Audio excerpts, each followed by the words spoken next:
కాబట్టి మొదటి విషయం గుర్తుపెట్టుకోండి, దేవుని శక్తిని సంశయించేటట్టు, అనుమానించేటట్టు మన పరిస్థితులను గుప్పించి మన మీదకి వాడు అగ్ని బాణాలను వదులుతా ఉంటాడు. అది డైలీ వాడు చేసే పని. కానీ మన నోట ఏముండాలి? నా దేవుడు ఎల్ షద్దాయ్. చెప్పండి, నా దేవుడు అంటే ఎవరో? సర్వశక్తి గల దేవుడు. రెండో మాట ఏముంది? ఆయనకు అసాధ్యమైనది ఏది? మరి అసాధ్యమైనది ఏమీ లేకపోతే మరి ఇప్పుడు ఇన్ని కీడుల్లో పడ్డావు కదా, ఇవన్నీ రాకుండా ఆపొచ్చు కదా అంటారు. పక్కన ఉంటారు కదా వాళ్ళు అంటుంటారు. అంటే మీ పక్కన ఉన్నవాళ్ళు కాదు, మీరు శోధనలో ఉన్నప్పుడు మీ పక్కన చేరతారు. ఏబు భార్య లాంటి వాళ్ళు, వాళ్ళల్లో సాతాను దూరాడు, వాళ్ళల్లో సాతాను పనిచేస్తున్నాడు అన్న సంగతి మనకు తెలియదు. వాళ్ళు మాట్లాడుతుంటారు, అంతగా దేవుడు ఉంటే, అంతగా సహాయం చేసేవాడైతే ఈ కీడు ఎందుకు వచ్చింది, ఈ సమస్య ఎందుకు వచ్చింది, ఇది రాకుండా ఆపలేకపోయాడా అంటుంటారు. విశ్వాసులమైన మనకి ఏదన్నా రాని, మన చుట్టూ ఉండే అన్యులు ముందొచ్చి వాడే డైలాగ్ ఏంటో తెలుసా? ఏం చేస్తున్నాడు నీ దేవుడని.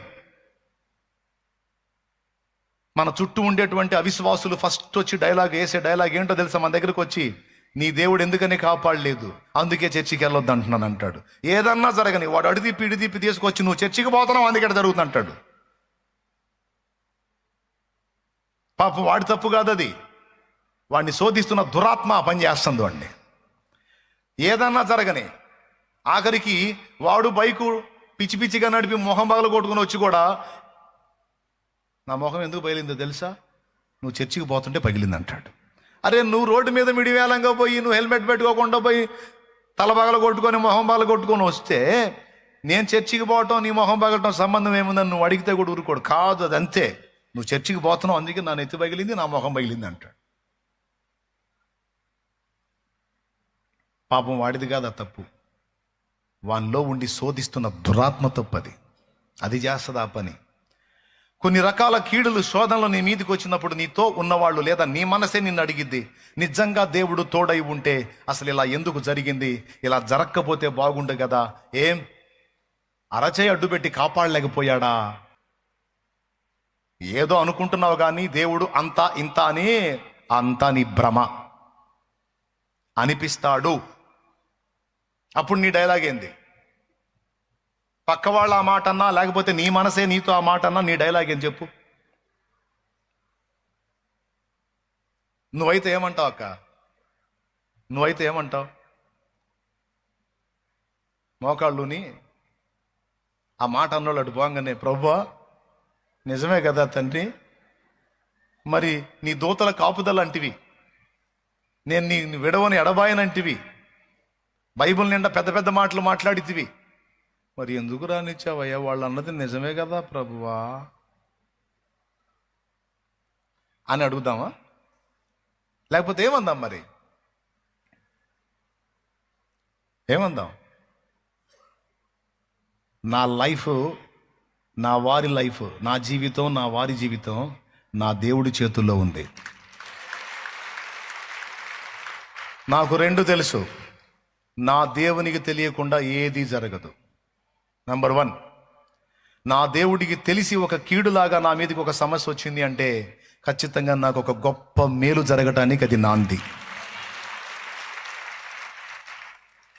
ఏమన్నా అర్థమై చప్పట్లు కొడుతున్నారా, లేకపోతే నా ఆనందం కోసం కొడుతున్నారా? శబాష్ శబాష్ అని మీకు దండం. అసలుకి ఆల్ నైట్ దేవునికి స్తోత్రం. మీకు అర్థమై కొట్టారా, లేకపోతే నా ఆనందం కోసమా? ఏమర్థమైంది? మనం ఏం మాటలు మాట్లాడాలి? మనల్ని శోధించిన అపవాది సిగ్గుపడిపోయేటట్టు మాట్లాడాలి. నాకు ఈ కీడు, నాకు ఈ సమస్య, నాకు ఈ బాధ, నాకు ఈ ఇబ్బంది వచ్చింది అంటే నంబర్ 1, నా దేవుడికి తెలియకుండా రాలేదు. ఎందుకంటే ఆయన ఒక అద్భుతమైన మాట నాతో మాట్లాడాడు. స్త్రీ తన చంటి పిల్లను మరచునా, తన గర్భమున పుట్టిన పిల్లను కరుణింపక మానునా, వారైనా మరచుదురు గాని నేను నిన్ను మరువను అని నా దేవుడు నాతో మాట్లాడాడు. అది అబద్ధం కాదు, సత్యం. చూడుము, నేను నా అరచేతులలో చెక్కి ఉన్నాను, నీ ప్రాకారములు నిత్యము నా ఎదుటనున్నవి అన్నాడు. అంటే నిరంతరం నీ ప్రాకారములను నిన్ను నేను కాస్తున్నాను నా దృష్టి నీ మీద ఉంది, నీ ప్రాకారం మీద ఉంది, నీ భద్రత మీద ఉంది అని నా దేవుడు మాట్లాడాడు. అలాంటి నా దేవుడు, అంతగా నన్ను కాచే దేవుడు ఈ పరిస్థితిని అనుమతించాడు అంటే ఖచ్చితంగా దీని వెనక నా దేవుని బలమైన ప్రణాళిక, బలమైన ఉద్దేశం ఏదో దాగి ఉంది. అనవసరంగా ఏది నా దేవుడు రప్పించడం. గుండె నిండా ఈ విశ్వాసం ఉండాలి. అనవసరంగా నా దేవుడు దేనిని నా జీవితంలో అనుమతించడు. అనవసరంగా ఏదైనా అనుమతించబడింది అంటే అది అవసరమైతేనే అనుమతించబడిద్ది. ఎందుకంటే నా లైఫ్ని ఎప్పుడో నా దేవుని చేతికి అప్పచెప్పుకున్నాను నేను. ఇప్పుడు నా నా నా నా వెహికల్ని నడుపుతుంది నేను కాదు, నా దేవుడు నడుపుతున్నాడు. నడపమని ఎప్పుడో ఆయన చేతికి అప్పచెప్పా. నా బ్రతుకు బండిని, నా బ్రతుకు ధోనిను నడిపిస్తున్న నావికుడు, నాయకుడు నా ప్రభు. దేవునికి మహిమ. ఇలాంటి మాట మనం మాట్లాడినప్పుడు ఎంత సంతోషపడతాడో ఆయన, ఎంత ఆనందపడతాడో. అప్పుడే మనం ఆయనకి ఇష్టలం కాగలుగుతాం. అలా కాకుండా మనం అనుమానపు మాటలు మాట్లాడి మనం కూడా దిగజారిపోయినట్టుగా వ్యవహరిస్తే ఆయన అభ్యంతర పడతాడు, ఇబ్బంది పడతాడు. ఇంకా చెప్పాలంటే నువ్వు అనుకున్నయే జరుగుతాయి. నువ్వు నెగిటివ్గా అనుకున్నవన్నీ ఖచ్చితంగా జరుగుతాయి. అందుకే ఈరోజు మళ్ళీ ఒక్కసారి మిమ్మల్ని ఈ ఆన్లైన్ ప్రేయర్ సందర్భంగా హెచ్చరిస్తున్నాను. మన ఆలోచనలను జాగ్రత్తగా అమర్చుకోవాలి. మన ఆలోచనలను చాలా జాగ్రత్తగా బ్యాలెన్స్ చేయాలి. ఎందుకంటే మన ఆలోచనలను వాడు ప్రభావితం చేస్తాడు. వాడు ప్రభావితం చేస్తాడమ్మా. మనమే నిప్పు పెట్టుకునే ఆలోచనలు మనకు తెప్పిస్తాడు వాడు. జోక్ కాదు, నిజం. మీకు తెలుసా మన ఆలోచనల వ్యవస్థను వాడు ప్రభావితం చేస్తాడని? కావాలంటే చూడండి, యోహాను సువార్త 13వ అధ్యాయం తీసుకో.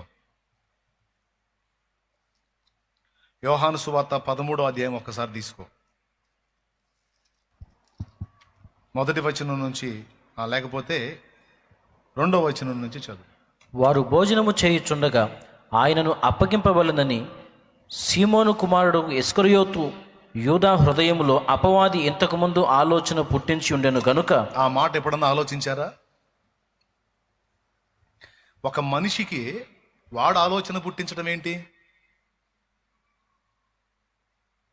ఒక మనిషికి తన ఆలోచనలు తనకు ఉంటాయి కదా. ఇప్పుడు మన ఆలోచనలు మనం చేసుకుంటామా? మనకెవరైనా పుట్టిస్తారా? చెప్పండి. నిద్రపోతున్నాడు గట్టిగా స్తోత్రం చెప్పండి. మెలుగుతున్న వాళ్ళు చెప్పండి. రైట్. మరి చురుగ్గానే ఉన్నారుగా, చెప్పొచ్చుగా. చెప్పండి. ఆలోచనలనే మనకు పుడతాయా లేకపోతే ఎవరన్నా పుట్టిస్తారా? మనకు తెలిసి ఆలోచనలన్నీ మనమే ఆలోచించుకున్నట్టు మన ఫీలింగు. మనం చేసిన పనులన్నీ మనమే సొంత ఆలోచనలు చేసుకొని మనమే చేస్తున్నాం అన్నది మన ఫీలింగు. కానీ రహస్యం ఏంటో తెలుసా?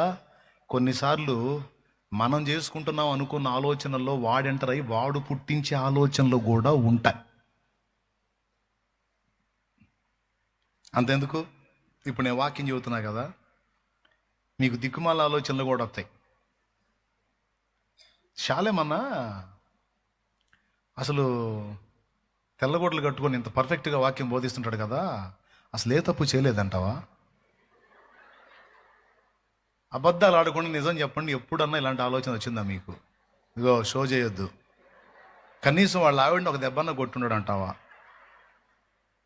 కనీసం తిట్టననే తిట్టుండడు అంటావా అని ఆలోచన రాదా? అమ్మో, మామూలు కాదు మీరు. వస్తాయండి ఎట్లాంటి ఆలోచనలు, రావా?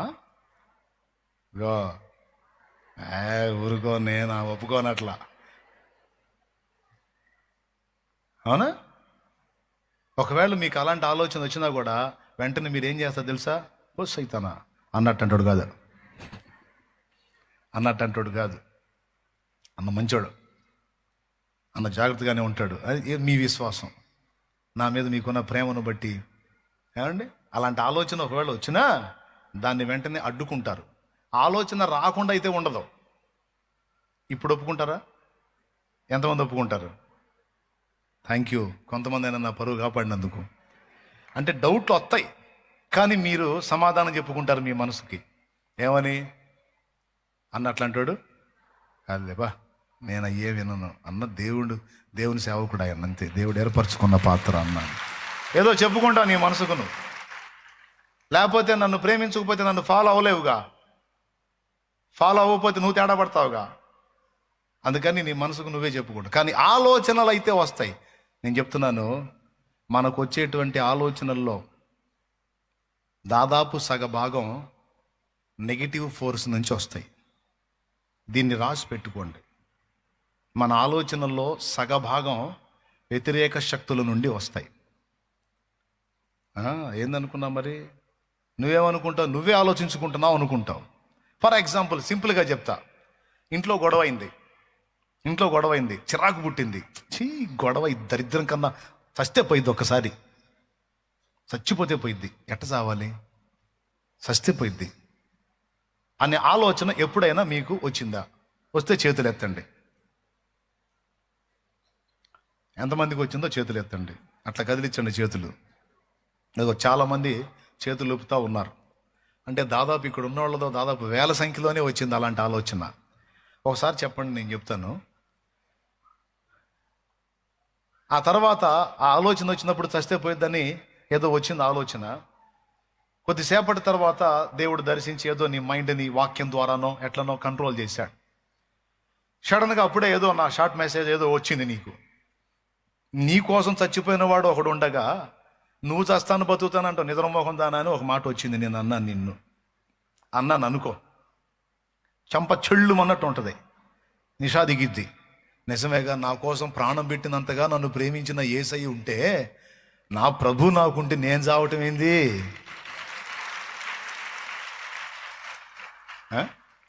పిరికి పంద, దద్దమ్మ, చేతగానోడా అని తిడుతుంటాను నేను. చావటానికి ఆలోచిస్తున్నావు పిరికి పంద అంటాను నేను. అప్పుడేం జరిగిద్దంటే చంప చెళ్ళు అనిపించి దేవుడు మాట్లాడుతున్నప్పుడు కొంచెం ఆలోచన కదిలి ఆ అభిప్రాయం మారిపోయింది. నిజమే కదా, దద్దమ్మలు కదా చావాలనుకునేది, చేతగానోళ్ళు కదా, నేను పోరాడతా చావను అని నీ అభిప్రాయాన్ని నువ్వు మార్చుకుంటావు. బాగా వినండి. అంటే అసలు చావాలన్న ఆలోచన నీకేమనిపించింది అంటే నాకే పుట్టిందని నీకు అనిపించింది. కాదు. నీవు ఆవేశంగా ఉన్నప్పుడు, నీ స్థితిని నీవు మరచిపోయి ఉన్నప్పుడు ఖచ్చితంగా డెవిల్, దురాత్మ దాని ఆలోచనలను నీ మీదకి పంపించింది. ఇది యూదా గురించి రాశాడు ఇక్కడ. ఆయనను అప్పగింపబలనని యూదా హృదయములో సాతాను ఆలోచన పుట్టించను అని ఉంది ఇక్కడ. అపవాది వాని హృదయంలో ఆలోచన పుట్టించాడంట. అసలు ఆశ్చర్యకరమైన విషయం ఏంటి? మన హృదయం ఏంటి? మన హృదయంలో వాడు ఆలోచనలు పుట్టియటం ఏంటి? అంటే అలాంటి అవకాశం ఉందని ఇక్కడ వ్రాయించాడు దేవుడు. అంటే మన ప్రమేయం లేకుండా మరొక వ్యక్తి మనల్ని లీడ్ చేసే విధంగా అవకాశం ఉంది. మన ప్రమేయం లేకుండా వేరే ఆత్మలు మనల్ని బ్యాలెన్స్ చేసే అవకాశం ఉంది అనే ఒక నగ్న సత్యాన్ని యోహాను సువార్త 13లో దేవుడు రాయించాడు. దేవునికి స్తోత్రం కలుగును గాక. కాబట్టి మీలో ఎంతమందికి అర్థమవుతుందో, దీన్ని ఎంతమంది తీవ్రంగా తీసుకుంటున్నారో నాకైతే తెలియదు. కానీ నేను ఇచ్చే ఇన్ఫర్మేషన్ మాత్రం పర్ఫెక్ట్. నేను ఇచ్చే సమాచారం మాత్రం శ్రేష్టమైంది, కీలకమైంది, ముఖ్యమైనది, గుర్తుపెట్టుకోవాల్సింది. దీన్ని టేక్ ఇట్ ఈజీగా వదిలేశారంటే చాలా లాస్ అవుతారు. తీవ్రంగా తీసుకొని జాగ్రత్త పడ్డారంటే ధన్యులు అవుతారు, కాపాడబడతారు, జయం పొందుతారు. దేవునికి మహిమ కలుగును గాక. మొదటి సంగతి అయిపోయింది.